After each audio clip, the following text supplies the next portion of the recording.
about to crawl under the table. The way you started that, it's like, oh no, not again. Well, I was told this was going to be a little different, speaking of this club, than it would be to my move. And it was right, because all you people have accents. Okay. Well, this is not going to fit. Excuse me here. It's a pleasure to be here. I've been attended meetings here before and know some of the people in the audience from previous organizations like the Baton Rouge JCs, where Ken is, and back over there. A large organization like this, we had 450 members in our club. So, anyway, I'm here to talk about the focus of this year that's directed from our Rotary International president. But first, what I want to do was bring up a couple of things that I thought would be ideal right now. You see a picture on the screen of a Louisiana license plate that has something familiar on it, the Rotary wheel, Rotary International. In 2007, I was told, your past president and our past district governor, Charles Spencer, initiated this with there are 3 districts in the state and the other 2 district governors. But it'd be nice to have, oh, you need this? Let me keep sliding down. It'd be nice to have a license plate with Rotary on it. So you initiated that, they passed it, and a bunch of us, like myself, got one. Mine is number 58. I don't think you got number 1, I believe, if I'm not mistaken, right? You did? No, okay. That's what I was told. And they're available, but we haven't talked about it much over the years. It hadn't been addressed by other district governors, and a lot of people don't know it exists. So I want to re-promote it. We have a district newsletter that all of you get. I don't know if you're reading it. The last 2, in July and August, had this link. It's an interactive link on the newsletter. And if you click on that link, or press it if you have a touch screen, it'll go right into expresslane.org, Louisiana site, for license plates. And if you look for special interest, look down the list and look under the L's. I searched under the R's for Rotary. I couldn't find it. Find out it was under the L's for Louisiana Rotary. If you click Louisiana Rotary, it'll bring you right to the application where you can apply for that license plate. So just a little point of interest there. The next thing I want to show is new members. You have a lot of new members. We went over that during your board meeting. And I know it was 3 or 4 years into being Rotarian that I figured out what a district was. What's shaded, those 26 parishes that are shaded there, is our district 6200. And as of today, there are 529 districts worldwide, each with a district governor. And that concept came from as early as 1914 in San Francisco. The president of that club was keeping up with the growth of Rotary. There were up to 100 clubs at that time, and it was getting a lot of trouble and hassle for the national organization. I keep wanting to say international, but back then they were just national, in Chicago to contact and communicate with the presidents. And Mr. Bruner, on a train ride, took a map of the United States the train had, and he mapped out where all the clubs were. He knew about where they were. And he said, let's divide the country up into zones, and we'll have someone in charge of each zone, and that way Chicago can just communicate with those 13 people. So it was brought to the international convention, the national convention in 2000, I'm hitting my wrong numbers here, in 1915. And by that time, there were 50 more clubs since Mr. Bruner had thought about this. So anyway, they brought it up, and they thought it would be a good idea. They changed the name from zone to district. It came up with 13 of them. We were in zone 12 at the time, and to decide if that person to be that would be assigned to each one for communication would be called a governor. And over time, that became district governor. So that's what a district's all about, is to help with the communication from the headquarters to all the clubs. And that, quite simply, that's it.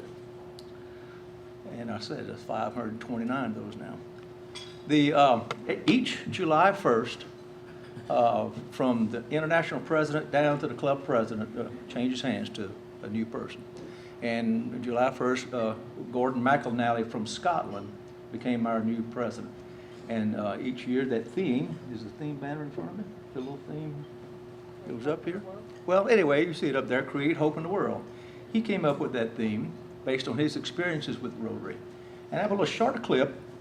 First of all, I'll say we learned about this in January when all 529 governor-elects met in Orlando, Florida, for a week of strategy and listening to speakers. And at the end, President Gordon McInally, or future President Gordon McInally, announced his theme. It's always a tease because you want to get the clothing with the new theme on it. And so this is when he announced it, and I just took out 3 minutes of the portion where he announced it. I want you to listen to.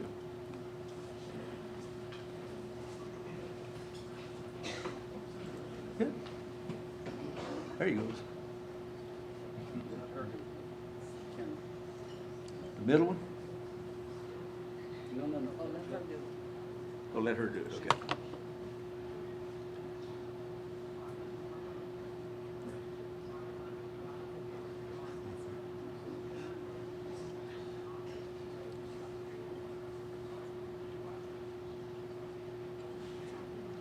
No sound? Okay, that's okay. I'll just flip it to the to this right here.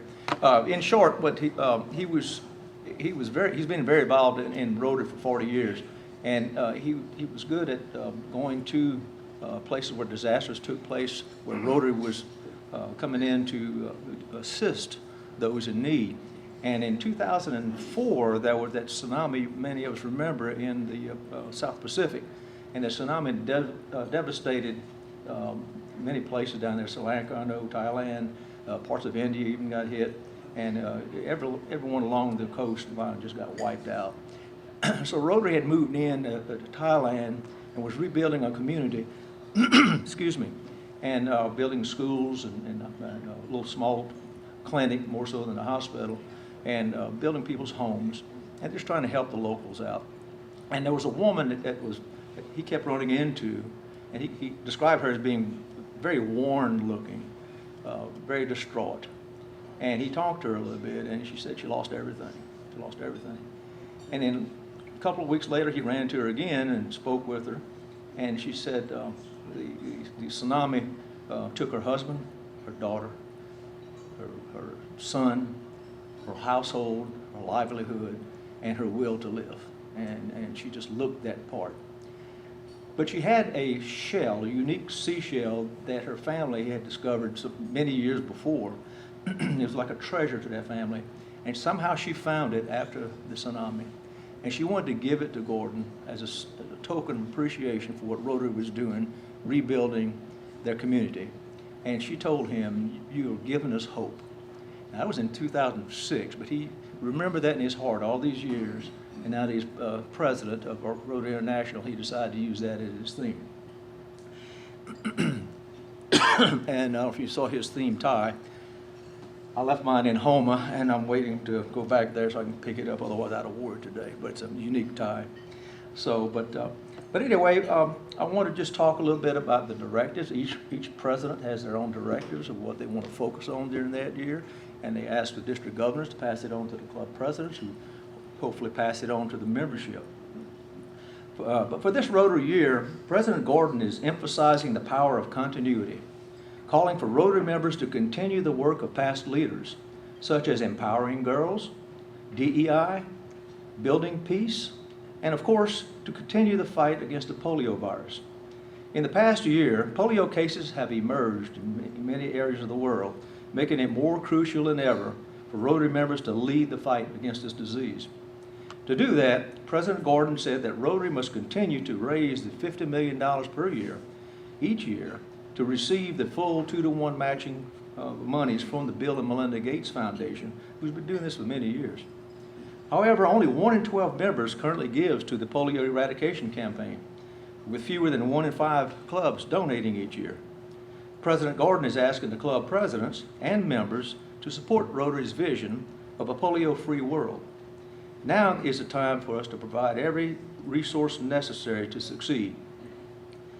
In 1978, The Rotary Foundation launched its most comprehensive humanitarian service activity with the Health, Hunger, and Humanity Grants program, or 3H. The 3H and Polio Plus programs were clear turning points in Rotary's 20th year history, or century history. The year of COVID is a test of Rotary's ability to adapt in the 21st century. Although new and bold ideas might face resistance, if they are responsive to the need for Rotary to continually grow and prosper, they will prevail. Thanks to these two programs, 3H and Polio Plus, see, I lost my place.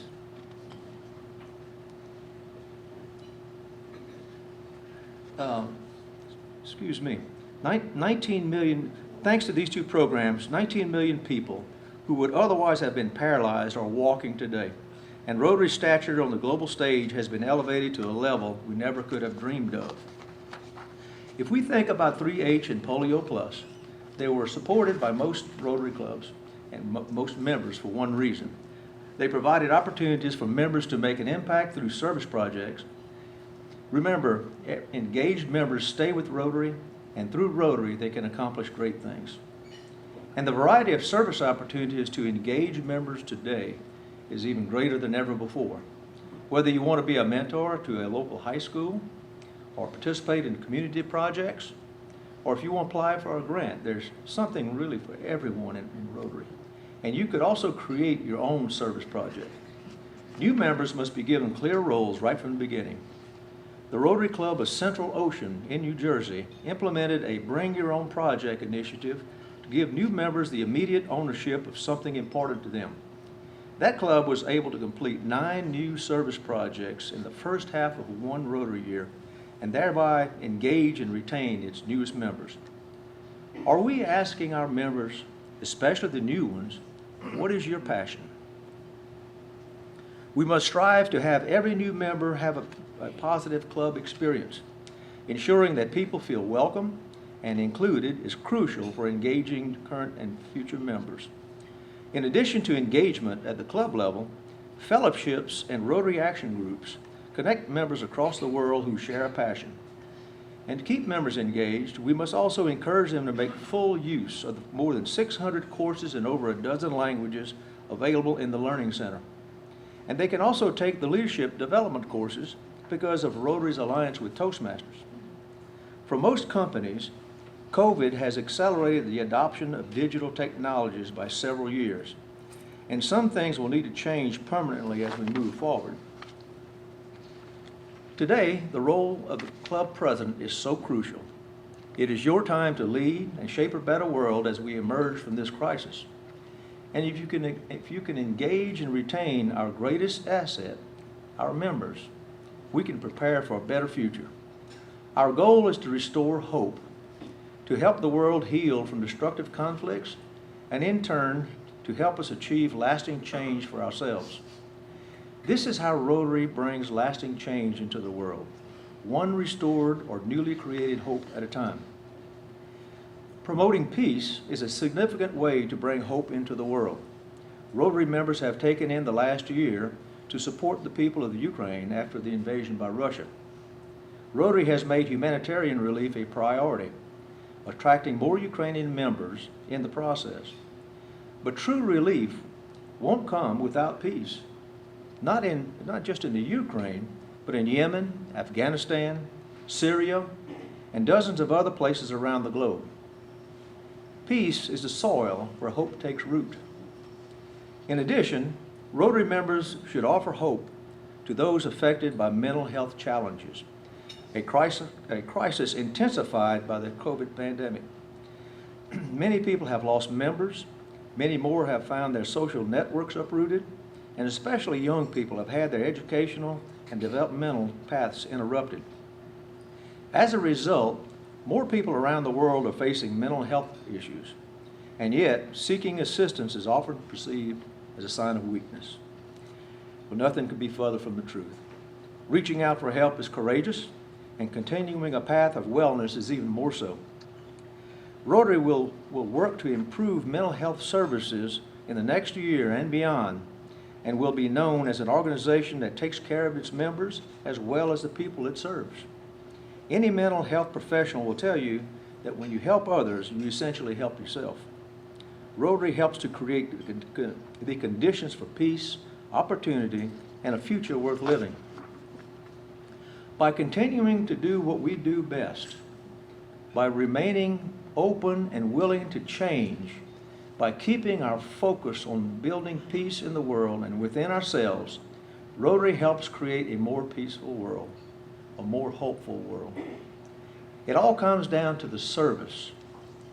Rotary is a membership organization, and Rotary is a service organization. It's not either or. We need to be out there doing service because not only will we enjoy that more, like we just were in the back, but we'll also see more people wanting to join us because they see us in action. We saw a great increase in volunteerism during the pandemic and have a great opportunity to connect with those people and encourage them to carry on volunteering through Rotary. I have always believed that it is everyone's nature to care for other people.